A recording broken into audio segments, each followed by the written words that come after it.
Non veg இல்லாத Sunday மாரியே இருக்காதுங்க. ஸோ, என் ஹஸ்பண்டும் காலையில நேரத்தில எந்திரிச்சு போய் சிக்கன் எடுத்துட்டு வந்துட்டாங்க. ஸோ, அதுக்குண்டான ப்ரிப்பரேஷன் வேலைய தான் நான் வந்து பார்த்துட்டுருந்தேன். நேத்து போட்டிருந்த மினி வ்ளாக்ல வந்து நான் சொல்லியிருப்பேன் 1 1/2 வருஷம் கழிச்சு வீடியோ போடுறேன்னு சொல்லிட்டு. அந்த 1 1/2 வருஷம் கேப் எதுக்கு அப்டின்னா, எனக்கு வந்து மிஸ்கேரேஜ் ஆயிடுச்சுங்க. என்னோட 6 மந்த்ல என்னோட பேபி வந்து என்னை விட்டு போயிடுச்சு. ஸோ, ரொம்ப லோன்லியா, ரொம்ப தனிமையில இருந்தேன். ஒரு 3, 4 மந்த் வந்து மென்டலி, ஃபிசிக்கலி ரொம்ப டிஸ்டர்பா இருந்தேன். ப்ரெக்னன்சி டைமில் என்ன தான் கரெக்டான ரொட்டீன் ஃபாலோ பண்ணி கரெக்டான ஃபுட் சாப்பிட்டாலும் சம்மந்தமே இல்லாமல் காரணமே இல்லாமல் மிஸ்கேரேஜ் ஆகும்போது அதோட வலியெல்லாம் ரொம்ப கொடூரமாக இருக்குங்க. அந்த பெயின்லேருந்து வெளிய வரைக்கும் எனக்கு ஒரு 6, 7 மந்த் பக்கமாக ஆயிடுச்சுங்க. யாராலையுமே தன்னோட ஃபஸ்ட்டு ப்ரெக்னன்சி அப்படிங்கிற மெமரீஸை வந்து எப்போவுமே மறக்க முடியாது. ஸோ, அது இல்லைங்கும்போது ரொம்ப ரொம்ப கஷ்டப்பட்டேன்.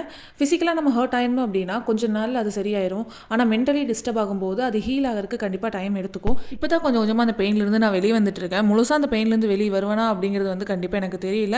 ஆனால் இந்த விஷயத்தை வந்து லைஃப் ஃபுல்லாக என்னால் மறக்க முடியாது.